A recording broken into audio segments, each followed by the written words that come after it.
You can join in on any of our conversations by calling the McKenzie Country Classic hotline at 888-414-0303. Joining us now in studio, the newly elected the chair of the Vermont Republican Party, Paul Dane. Good morning, Paul. Good morning, Marcus and Kurt. Good to see you guys again. This time in a different role. Yeah, absolutely. Congratulations on the win.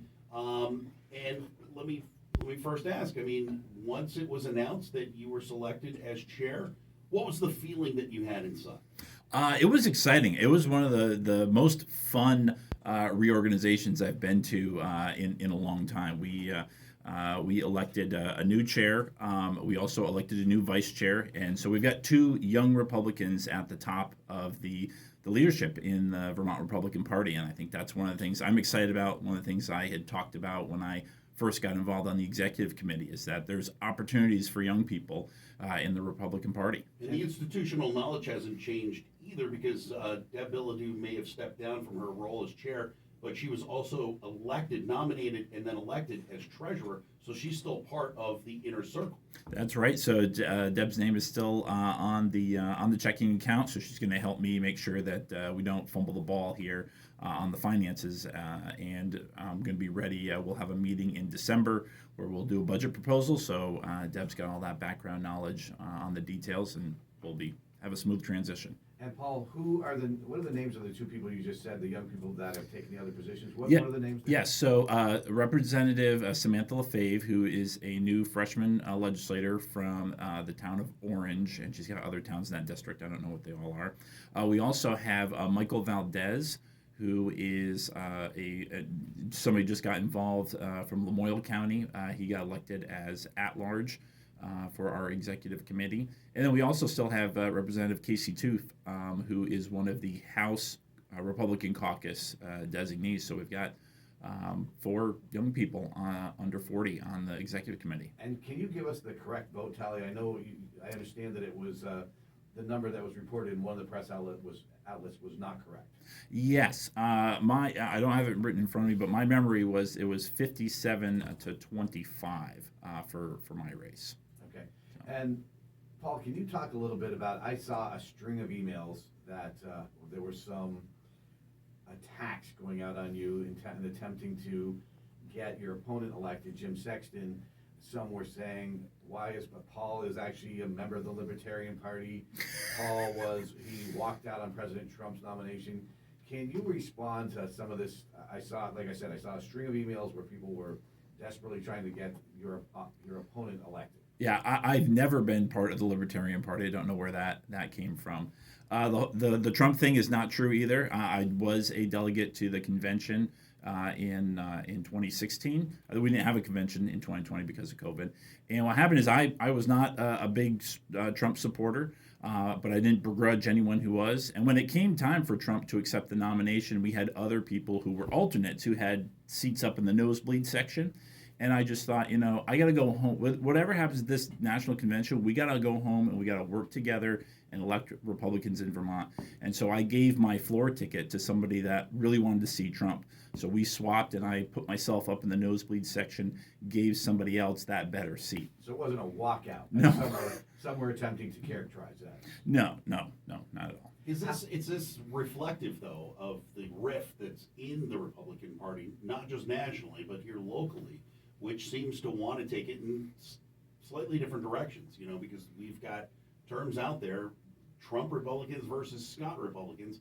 I think there's a whole gray area in between, but, would you say that this is just reflective of that rift that exists? I think when we focus and we center and we advocate around personalities, we lose. And when we focus and center and advocate around policies, we win. I think that's what we saw in the Virginia governor's race. It became about education, about parents' involvement in education, and on that policy, Republicans won. They swept all 3 statewide offices. They flipped the House of Delegates. In some of these other elections, I think the Georgia Senate race, it was about Trump. And that's, we lost those seats there. So I think the party has to be about policy and not about personality. And let me get you weigh in as the new party chair now. On Friday on this show, we had a spirited discussion in one of our segments about this state chair race and a little bit more beyond that. And part of it was there was at least one caller who was saying that Governor Scott should go. He should leave the party, he should be forced to leave the party. He also said that I should go with him.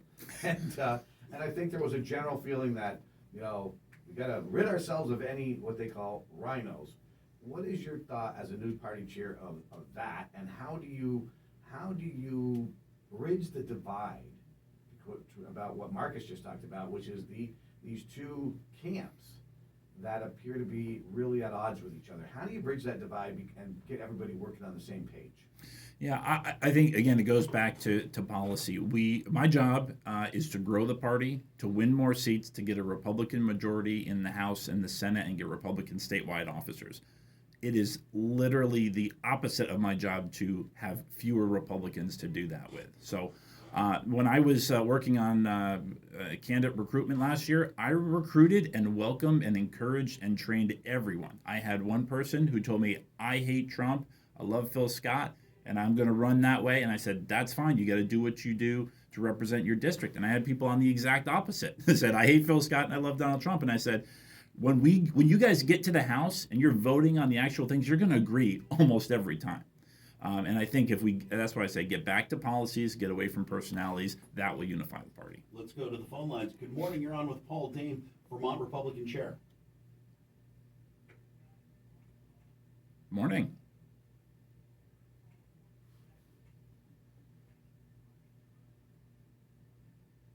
Thanks.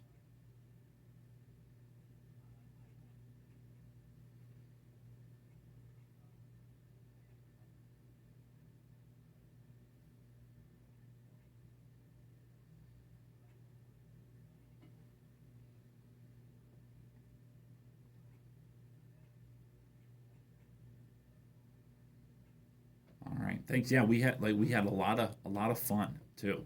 Even after the election, because I've been to two contested chair races before, and the mood after can get a little tense, especially when it's a close vote. I think mine was the biggest margin we've had in at least 10 years. And I had folks coming up after me and say, Paul, I didn't vote for you, but I'm excited to work with you. And so I think that process of working together has already begun. Can I bring up a matter of issue, generally speaking, because as you mentioned, State Rep Lefebvre, thank you, also was elected to be part of the circle.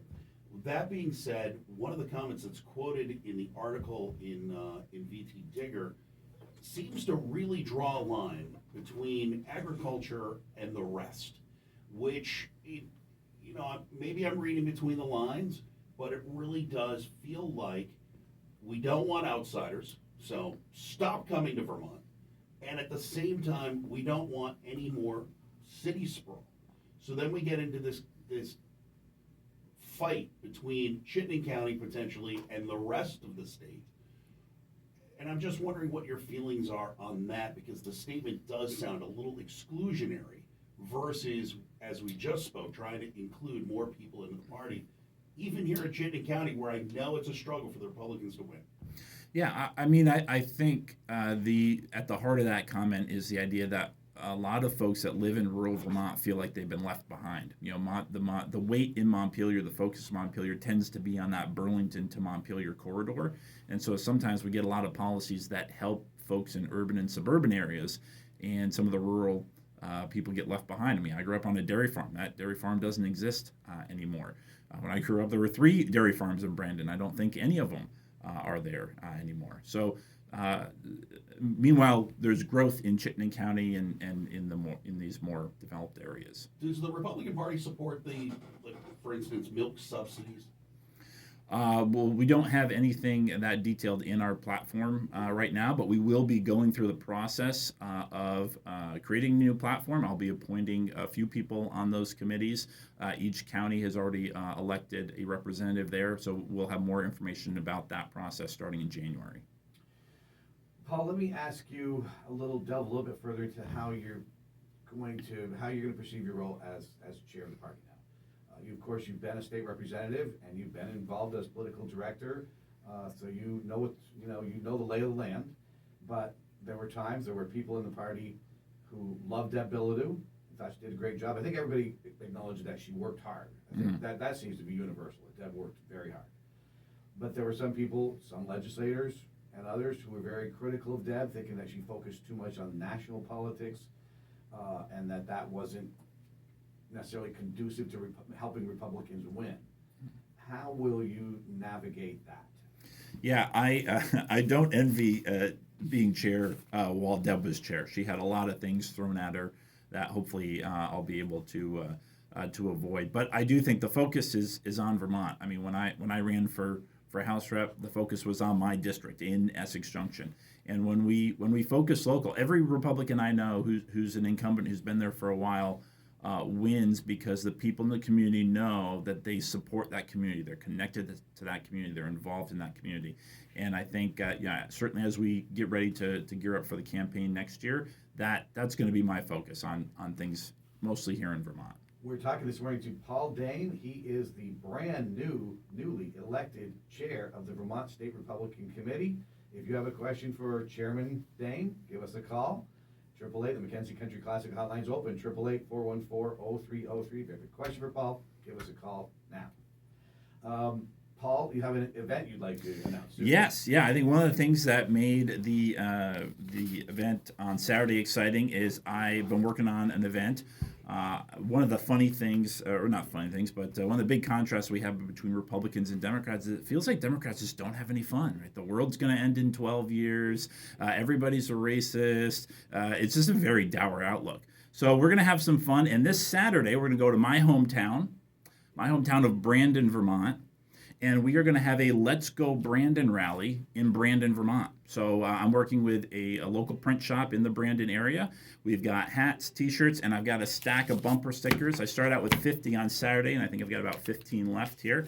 We raised some money for the party. We auctioned off the very first one. I got $165, and a portion of the proceeds of everything that we sell, all this merchandise, is going to go to the Brandon area emergency food shelf. Because folks have seen inflation, problems on the grocery shelves, problems in supply chains, all happening under Biden. Biden's not helping out Brandon, Vermont, so Vermont Republicans are going to help out Brandon. We've got a rally at 3:30 in Brandon, and then I'm encouraging folks to stick around, eat dinner in Brandon. Lots of great dining options there. And you want to give one of those bumper stickers away? Well, I'm happy to leave one with you guys. It's got Let's Go Brandon. There's a little picture of Vermont. The star where Brandon is, and the otter, because I grew up in Brandon. We were the Otter Valley Otters. There you go. So. Let's go to the phone lines. Good morning. You're on with Paul Dane.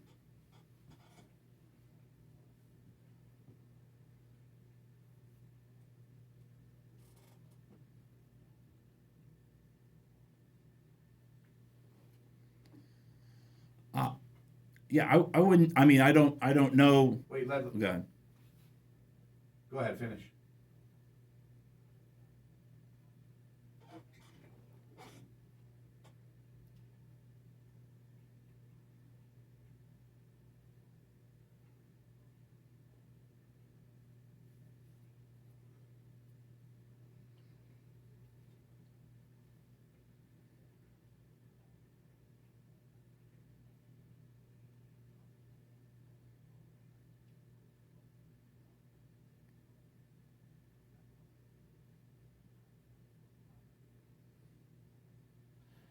Good question, Paul. Will you, as taking over the reins, will you sit down with the governor and try to come to some kind of an agreement where you can work more closely with the governor and the governor work more closely with you? I welcome that opportunity. I got, obviously a lot of things, making lots of phone calls and emails. I know the governor is a busy guy too.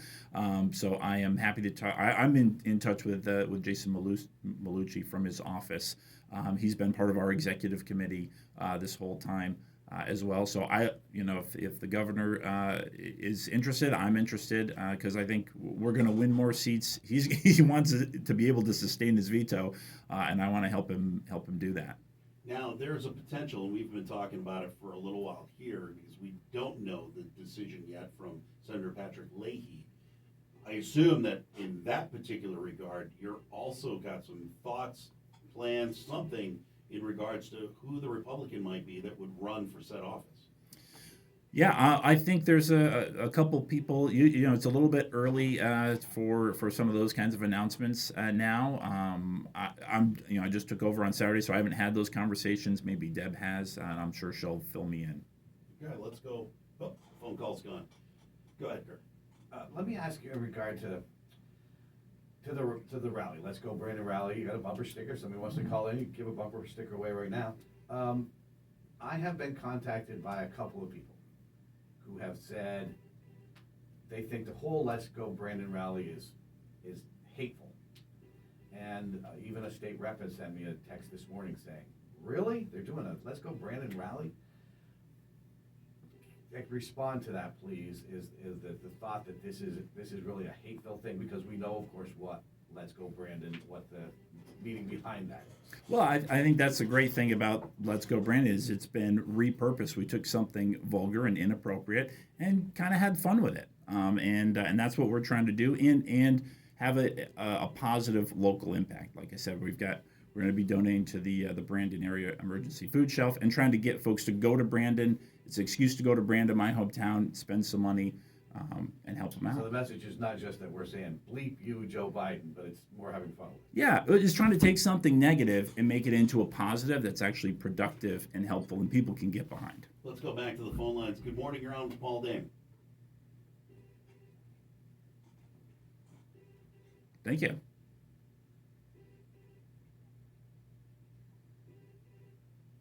Yeah, you can. They will be up on our state party website, vtgop.org. If you're following us on Facebook or Twitter at 8:30, we'll be posting links on there as well. Let's go back to the phone lines. Good morning, you're on with Vermont Party Chair for the Republican Party, Paul Dame.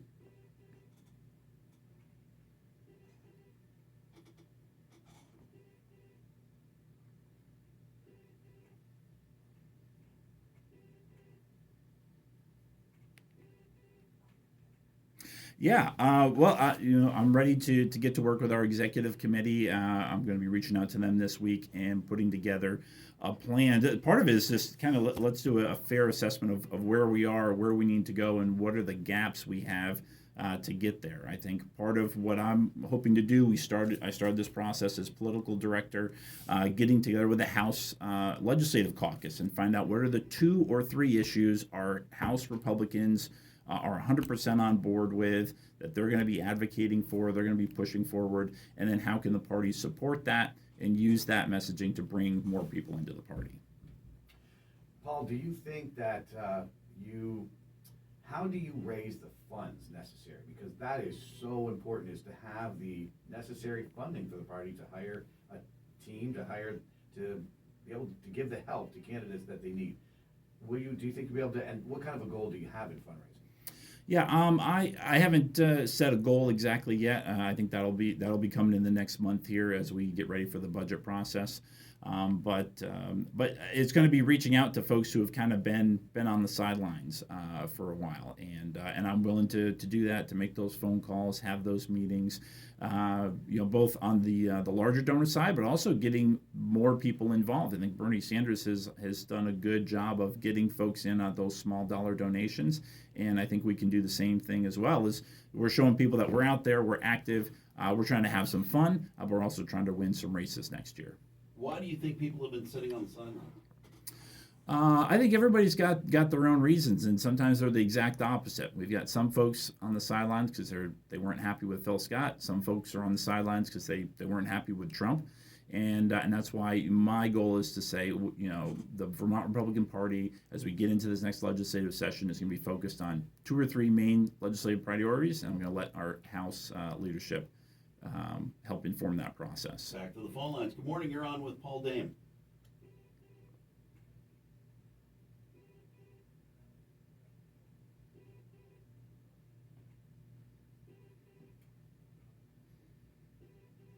All right, great. Well, hopefully we'll see you there, Brandon, 3:30 this Saturday. Back to the phone line. Good morning, you're on with Paul Dame.